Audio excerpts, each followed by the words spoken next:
നമസ്കാരം. പ്രവാസി ഓൺലൈൻ ന്യൂസിന്റെ ന്യൂസ് എക്സ്ക്ലൂസീവിലേക്ക് ഏവർക്കും സ്വാഗതം. ഞങ്ങളുടെ പല എക്സ്ക്ലൂസീവുകളും പല മുന്നറിയിപ്പുകളായിട്ടാണ് അവതരിപ്പിക്കാറുള്ളത്. അതുകൊണ്ട് തന്നെ നിലവിലെ സാഹചര്യത്തിൽ ഒട്ടനവധി ആളുകൾ ഓപ്പർച്യൂണിറ്റി കാർഡ് എന്ന വിസ കാറ്റഗറിയിൽ ജർമ്മനിയിലേക്ക് എത്തുന്നുണ്ട്. ഇവരൊക്കെ തന്നെ മിക്കപ്പോഴും ഏജന്റുമാരുടെ അത്യാകർഷണമായ വാക്കുകളിൽ പെട്ട് ഒടുവിൽ ജർമ്മനിയിലേക്ക് വളരെ പ്രതീക്ഷയോടെ എത്തിക്കഴിയുമ്പോൾ ഇവിടെ വന്ന് ഏതാണ്ട് ഒരാഴ്ചക്കകം, ചിലപ്പോൾ അതിനു മുമ്പ് തന്നെ ഇവിടുത്തെ യാഥാർത്ഥ്യം മനസ്സിലാക്കി കഴിയുമ്പോൾ മിക്കപ്പോഴും ഞങ്ങളെയാണ് ബന്ധപ്പെടാറുള്ളത്. സാറേ, ഞാൻ വന്നിരിക്കുന്നത്, അല്ലെ അങ്കിളെ, അല്ലെ ചേട്ടാ, ഞാൻ വന്നിരിക്കുന്നത് ഓപ്പർച്യൂണിറ്റി കാർഡിലാണ്, എന്തെങ്കിലും ജോലി കിട്ടാൻ ഒന്ന് സഹായിക്കാമോ എന്ന് പറഞ്ഞാണ് പലരും വിളിക്കുന്നത്. ഇവരോടൊക്കെ തന്നെ വളരെ സൗഹൃദത്തോടെയാണ് ഞങ്ങൾ പല കാര്യങ്ങളും ചോദിച്ചറിയുന്നത്. എന്നാൽ ഇങ്ങനെ വരാനുണ്ടായ സാഹചര്യം അവർ വിവരിക്കുമ്പോൾ ഈ ഓപ്പർച്യൂണിറ്റി കാർഡ് ഏതാണ്ട് വലിയ കാര്യമാണ്, ഇതുകൊണ്ട് വന്നാൽ പിറ്റേ ദിവസം ജോലി കിട്ടും, ജർമ്മനിയിൽ പിന്നെ നല്ല നിലയിൽ ജീവിക്കാം, അല്ലെങ്കിൽ അടിച്ചു പൊളിച്ച്, അല്ലെങ്കിൽ എല്ലാ ഫ്രീഡത്തോടുകൂടിയും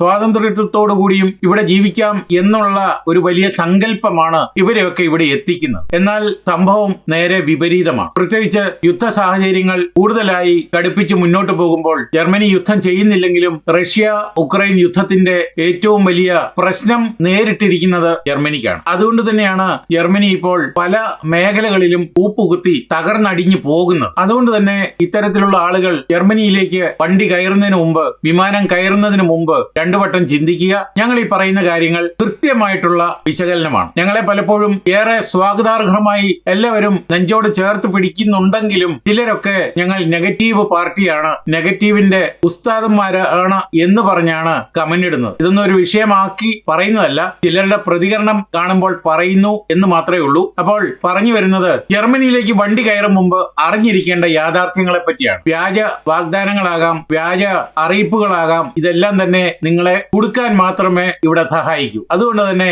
വിഷയത്തിന്റെ വിശകലനങ്ങളിലേക്ക് കടക്കുകയാണെങ്കിൽ, യൂറോപ്പിന്റെ സാമ്പത്തിക വൻകരയായ ജർമ്മനിയിലേക്ക് ചേക്കേറുക എന്നത് ഇന്ന് ആയിരക്കണക്കിന് ഇന്ത്യൻ യുവാക്കളുടെയും അല്ലെങ്കിൽ മലയാളി ഉദ്യോഗാർത്ഥികളുടെയും വിദ്യാർത്ഥികളുടെയും ഒക്കെ വലിയ സ്വപ്നമാണ്. IT മേഖലയിലെ ഉയർന്ന അവസരങ്ങൾ, മെച്ചപ്പെട്ട ജീവിത നിലവാരം, അന്താരാഷ്ട്ര നിലവാരമുള്ള വിദ്യാഭ്യാസം എന്നിവയൊക്കെയാണ് ഓരോരുത്തരെയും ഇവിടേക്ക് എത്തിക്കുന്ന ഘടകങ്ങൾ. എന്നാൽ സ്വപ്നങ്ങളുടെ പച്ചപ്പും IT മേഖലയിലെ ഉയർന്ന അവസരങ്ങളും തേടി ഓരോ വർഷവും 1,00,000-ലധികം ഇന്ത്യൻ യുവാക്കളാണ് ജർമ്മനിയിലേക്ക് എത്തുന്നത്. കണക്കുകളെല്ലാം തന്നെ പരിശോധിച്ച് നോക്കുമ്പോൾ ഇതിനകത്ത് ഏറ്റവും കൂടുതൽ മലയാളികളാണ്. എന്നാൽ ലക്ഷക്കണക്കിന് രൂപ ചെലവഴിച്ച് സ്വപ്നങ്ങളുടെ പെട്ടിയുമായി ജർമ്മൻ മണ്ണിൽ വിമാനമിറങ്ങുന്ന ഭൂരിഭാഗവും പേരെയും കാത്തിരിക്കുന്നത് തികച്ചും വ്യത്യസ്തവും കഠിനവുമായ കൈപ്പേറിയ യാഥാർത്ഥ്യങ്ങളാണ്. തൊഴിലില്ലായ്മ, താമസ സൗകര്യങ്ങളുടെ കടുത്ത ക്ഷാമം, ഭാഷാ പരിജ്ഞാനമില്ലായ്മ എന്നിവ കാരണം മിടുക്കരായ പല പ്രവാസി വിദ്യാർത്ഥികളും യുവാക്കളും ഒടുവിൽ വൻ സാമ്പത്തിക ബാധ്യതകളിലേക്കും അനധികൃത തൊഴിൽ ചൂഷണങ്ങളിലേക്കും കുടുങ്ങിപ്പോകുന്ന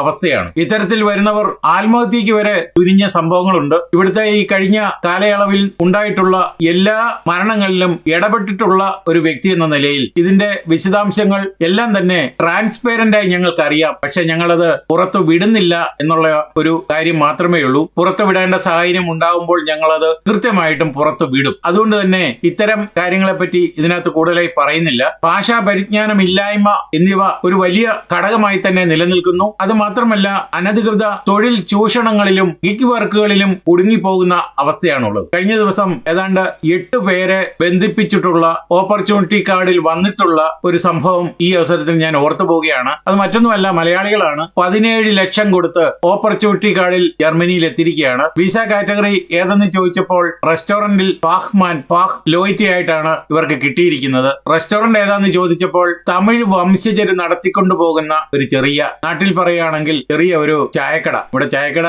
എന്ന് പറഞ്ഞത് നമ്മുടെ നാട്ടിലെ പോലുള്ള ചായക്കടയല്ല, ഒരു ചെറിയ റെസ്റ്റോറന്റ്. ഇവര് അവിടെ ജോലിക്ക് എടുത്തപ്പോൾ തന്നെ കാര്യങ്ങൾ മനസ്സിലായി. ഒടുവിൽ ഈ കടയിലെ സകല കാര്യങ്ങളും ചെയ്യേണ്ടുന്ന ഒരവസ്ഥ, 12 മണിക്കൂർ അല്ലെങ്കിൽ 10 മണിക്കൂർ കൂടുതൽ ജോലി ചെയ്യേണ്ട അവസ്ഥ. അതുപോലെ തന്നെ ടോയ്ലറ്റ് ക്ലീനിങ് വരെ ഇത്തരക്കാരുടെ ഓപ്പർച്യൂണിറ്റി കാർഡിൽ വരുന്നവരുടെ പണിയായി. ആദ്യത്തെ ആഴ്ച, 2 ആഴ്ച ഈ 8 പേരിൽ 2 പേരും കണ്ട് പുറത്തുപോയി. അവർ വേറെ ജോലി തപ്പിപ്പോയി. പക്ഷേ ജോലി എങ്ങും കിട്ടത്തില്ല, കാരണം ഭാഷയില്ല. ഈ തമിഴിന്റെ അടുത്ത് ജോലിക്ക് നിന്നവരാകട്ടെ കഴിച്ചിട്ട് തുപ്പാനും മേല, മതിരിച്ചിട്ട് ഇറക്കാനും മേല അവസ്ഥയിൽ 17 ലക്ഷം കൊടുത്തതാണ്. അപ്പൊ എന്താ ചെയ്യുക? കടിച്ചു പിടിച്ച് നിൽക്കുക. പക്ഷെ എത്ര നാൾ കടിച്ചു പിടിച്ച് നിൽക്കും? അപ്പോഴാണ് ആരൊക്കെയോ ഞങ്ങളെ ഒന്ന് വിളിച്ചാൽ കാര്യങ്ങൾ മനസ്സിലാക്കി തരും എന്ന് പറഞ്ഞ് ഞങ്ങളുമായിട്ട് ബന്ധപ്പെടുന്നത്. അപ്പൊ ഇത്തരക്കാർക്ക് പറ്റുന്ന അമളിയാണ്. അത് അങ്ങനെ വരാതിരിക്കാൻ വേണ്ടിയാണ് ഞങ്ങൾ ഇതൊക്കെ നേരത്തെ തന്നെ മുൻകൂട്ടി പറയുന്നത്. അത് മാത്രമല്ല, ബെർലിനിലെ ഒരു ഏറ്റവും വലിയ അല്ലെങ്കിൽ ജർമ്മനി ജർമ്മനിയിലെ ഒരു വലിയ പേരുകേട്ട സർവകലാശാലയാണ് ഹുംബോൾട്ട് സർവകലാശാല. ഇവിടുത്തെ മൈഗ്രേഷൻ ഗവേഷണം നടത്തിയത് മലയാളിയായ അജു ജോൺ എന്ന ഒരാളാണ്. അദ്ദേഹം പങ്കുവച്ച കുറെ കാര്യങ്ങൾ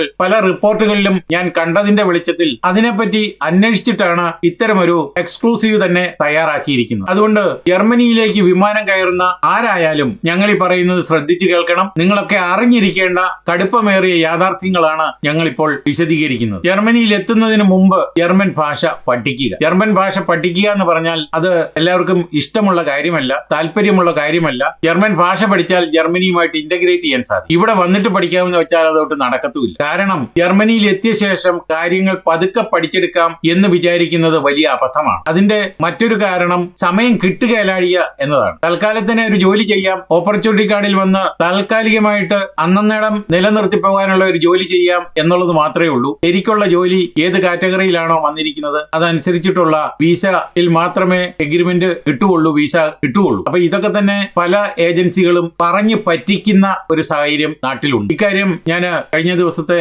നോർക്ക മീറ്റിംഗിൽ ഞാൻ അവതരിപ്പിച്ചതാണ്. അപ്പൊ ഇതിനൊരു പോംവഴി ഉണ്ടാക്കണം എന്നതിനെയാണ് നോർക്കയിൽ ഞാൻ പറഞ്ഞതിന്റെ അത് ഉദാഹരണ സഹിതം ഞാൻ പറഞ്ഞിരുന്നു. അപ്പോൾ അതിനൊക്കെ ഒരു നീക്കുപോക്ക് ഉണ്ടാക്കി തരുമെന്നാണ് നോർക്കയും എന്നോട് പറഞ്ഞത്, അല്ലെങ്കിൽ ആ മീറ്റിംഗിൽ പറഞ്ഞത്. അതുകൊണ്ട് തന്നെ ജർമ്മൻ ഭാഷ അറിയാതെ ജർമ്മനിയിൽ രക്ഷപ്പെടുക അസാധ്യമാണ്. പല വിദ്യാർത്ഥികളും കരുതുന്നത് ജർമ്മനിയിൽ എത്തിയ ശേഷം പാർട്ട് ടൈം ജോലിക്കൊപ്പം ഭാഷ പഠിച്ചെടുക്കാം എന്നാണ്. എന്നാൽ ഇത് പ്രായോഗികമായി തികച്ചും തെറ്റായ ഒരു ധാരണയാണ്. രണ്ടാമത്തേത് കഠിനമായ ജീവിത ചെലവാണ്. ജർമ്മനിയിലെത്തിയാൽ ദിനം പ്രതി ഉയരുന്ന ജീവിത ചെലവുകൾ നിങ്ങളെ അമ്പരപ്പിക്കും. ഇവിടെ താമസിക്കുന്നവർക്ക് ഇത് അറിയാമെങ്കിലും പലരും ഇത് പറയാറില്ല. കാരണം അതിന്റെ ആവശ്യമില്ല എന്നുള്ളതാണ്. അതുപോലെ തന്നെ വാടകയും ഭക്ഷണ ചെലവും കണ്ടെത്താൻ ദിവസം 6 മുതൽ 8 മണിക്കൂർ വരെ കഠിനാധ്വാനം ചെയ്യേണ്ടി വരും. ഇതിനിടയിലാണ് ഭാഷ പഠിക്കാൻ സമയം കണ്ടെത്തേണ്ടത്. പഠിക്കാനൊരു സമയം ലഭിക്കില്ല. ഇതുകൂടാതെ ജീവിത ചെലവിന്റെയും സമയക്കുറവിന്റെയും കാര്യം പറയുമ്പോൾ ജർമ്മനിയിലെ ഉയർന്ന ജീവിത ചെലവും വാടകയും ഭക്ഷണ ചെലവും ഒക്കെ ഇപ്പോൾ വലിയ തോതിൽ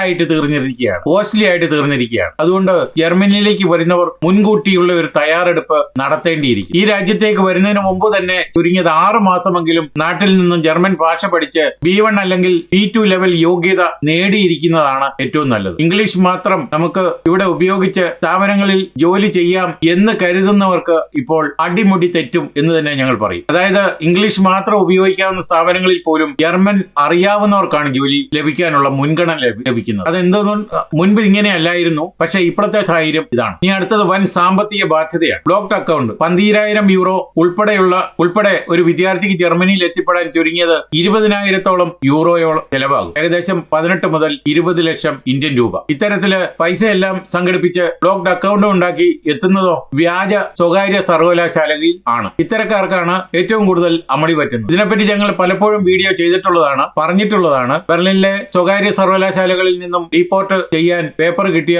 ഒട്ടനവധി ഏതാണ്ട് 300-ലധികം വിദ്യാർത്ഥികളാണ് 20 ലക്ഷം കൊടുത്താണ് അവരവിടെ എത്തിയെന്നാണ് റിപ്പോർട്ടുകൾ തന്നെ പറയുന്നത്. അപ്പോൾ ഇത്തരത്തിൽ യൂറോപ്യൻ ബിരുദം എളുപ്പത്തിൽ നേടാം എന്ന തരത്തിലുള്ള പരസ്യങ്ങളിൽ വഞ്ചിക്കപ്പെടുന്നവരാണ് ഇതൊക്കെ തന്നെ. അത് നാട്ടിലിരുന്നുള്ള ഏജന്റുമാരാണ് ഇതിന്റെ ഏറ്റവും കൂട്ടിക്കൊടുപ്പുകാർ. ഇവരെ കൂട്ടിക്കൊടുക്കാനായിട്ട് ഇവിടെയുള്ള മലയാളികളും മുൻകൈ എടുക്കുന്നുണ്ട്. ഇവരൊക്കെ തന്നെ ഇടയ്ക്ക് നിന്ന് നക്കാപ്പിച്ച വാങ്ങി മറ്റുള്ളവരെ ചതിക്കുഴിയിലാക്കി പുട്ടടിക്കാൻ ശ്രമിക്കുന്ന വൃത്തികെട്ടവന്മാരാണെന്ന് തന്നെ പറയേണ്ടിയിരിക്കും. അതുകൊണ്ട് അനാവശ്യമായി അല്ലെങ്കിൽ അനാവശ്യ സ്വകാര്യ യൂണിവേഴ്സിറ്റികളിൽ അഡ്മിഷൻ എടുക്കുന്നത് തന്നെ നിങ്ങളുടെ ഭാവി അപകടത്തിലാക്കും. ഇനി അത് മാത്രമല്ല, ഒരുപക്ഷെ വിസ തന്നെ റദ്ദാക്കപ്പെടാം.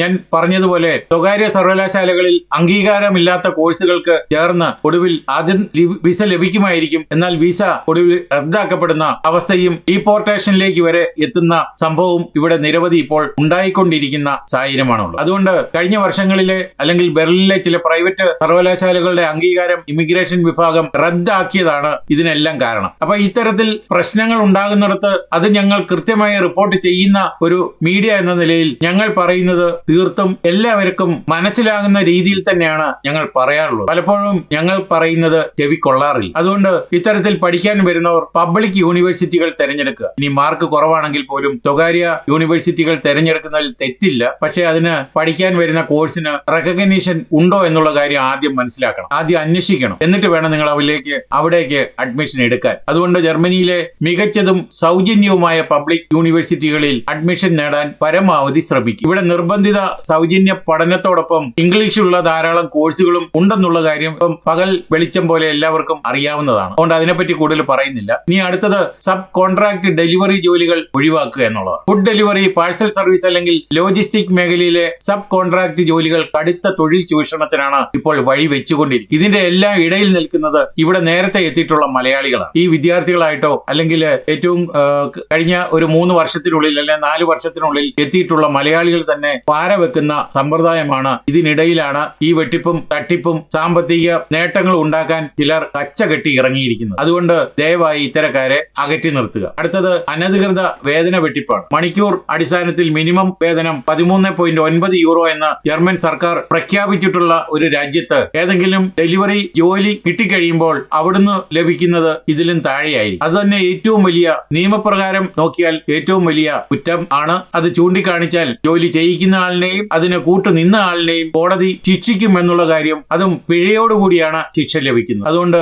ഇടനിലക്കാരുടെ തട്ടിപ്പിന് ഇരയാകാതിരിക്കും. പ്രത്യേകിച്ച് ആപ്പുകൾ ഉപയോഗിക്കുന്നതിനും വണ്ടികൾക്കും മുൻകൂട്ടി പണം ഈടാക്കുന്ന ചില രീതിയിലുള്ള തട്ടിപ്പുകൾ ഇപ്പോൾ കൂടുതലായി രംഗത്ത് വരുന്നുണ്ട്. അത് മാത്രമല്ല, ഇവർക്കൊക്കെ ലഭിച്ചിരിക്കുന്ന വീസ പുതുക്കലിന് ചെല്ലുമ്പോഴാണ് ഇത്തരക്കാർ ചിലപ്പോൾ നികുതി അടയ്ക്കാതെയോ കൃത്യമായ രേഖകളില്ലാതെയോ ഏജൻസികളിൽ ജോലി ചെയ്യുന്നത് ഭാവിയിൽ വീസ പുതുക്കുന്നതിന് പെർമനന്റ് റെസിഡൻസി ലഭിക്കുന്നതിനോ വലിയ തടസ്സമായി നിൽക്കുന്നത്. അതുകൊണ്ട് തന്നെ ഇത്തരത്തിലുള്ള കാര്യങ്ങൾക്ക് സഹായം സൗജന്യമായി ലഭിക്കുന്ന ഒരു രാജ്യമാണ്. ജർമ്മനിയിൽ എത്തിയിട്ട് തൊഴിൽ, വീസ അല്ലെങ്കിൽ താമസ സൗകര്യങ്ങൾ സംബന്ധിച്ച പ്രയാസങ്ങൾ അനുഭവിക്കുന്ന പ്രവാസികൾക്കായി ബെർലിനിൽ ഒരു migrant worker and student canteen പ്രവർത്തിക്കുന്നുണ്ട്. സൗജന്യ ഉപദേശങ്ങളും കുറഞ്ഞ നിരക്കിൽ ഭക്ഷണവും സഹായങ്ങളും നൽകി മുന്നോട്ട് പോകുന്ന ഒരു പ്രസ്ഥാനമാണ്. അത് മാത്രമല്ല, ലേബർ കോടതികളെ നേരിട്ട് സമീപിക്കാനും അവസരമുണ്ട്. അതുകൊണ്ട് നാട്ടിൽ നിന്നും ഇറങ്ങിത്തിരിക്കുന്നതിന് മുമ്പ് കൃത്യമായ വിവരങ്ങളും മുൻകരുതലുകളും കൈമുതലാക്കി വേണം ജർമ്മനിയിലെത്തി പ്രവാസ ജീവിതം സുരക്ഷിതമാക്കി മുന്നോട്ട് പോകാൻ എന്നാണ് ഞങ്ങൾ ഒരു മുന്നറിയിപ്പായി പറയുന്നത്. അതുകൊണ്ട് തന്നെ കൂടുതൽ കാര്യങ്ങൾ അറിയാൻ ഞങ്ങളെ ഫോളോ ചെയ്യുക. ഇതുവരെ സബ്സ്ക്രൈബ് ചെയ്തിട്ടില്ലെങ്കിൽ സബ്സ്ക്രൈബ് ചെയ്യുക. കൂടുതൽ കാര്യങ്ങൾ ഇനിയും നിങ്ങളിൽ എത്തിക്കാൻ ഞങ്ങൾ പ്രതിജ്ഞാബദ്ധരാണെന്നുള്ള അറിയിപ്പോടുകൂടി ഈ എക്സ്ക്ലൂസീവ് ഇവിടെ പൂർണ്ണമാവുകയാണ്. നിങ്ങൾ നൽകി വരുന്ന എല്ലാവിധ പിന്തുണയ്ക്ക് ഞങ്ങൾ ഹൃദയപൂർവ്വം നന്ദി അർപ്പിച്ചുകൊണ്ട് നമസ്കാരം പറയുന്നതിന് മുമ്പായി ഞങ്ങളുടെ ഏറ്റവും പുതിയ തിരുവോണ ആൽബം ത്രാവണി പുലരി എന്ന തിരുവോണ ആൽബം ശ്രവിക്കാൻ കുമ്പിൾ ക്രിയേഷൻസ് യൂട്യൂബ് ചാനൽ സന്ദർശിക്കുക. ഇന്ത്യയുടെ സ്വാതന്ത്ര്യ ദിനമായ ഓഗസ്റ്റ് 15 ശനിയാഴ്ച ഞങ്ങളത് റിലീസ് ചെയ്യുന്നതാണ്. നന്ദി, നമസ്കാരം.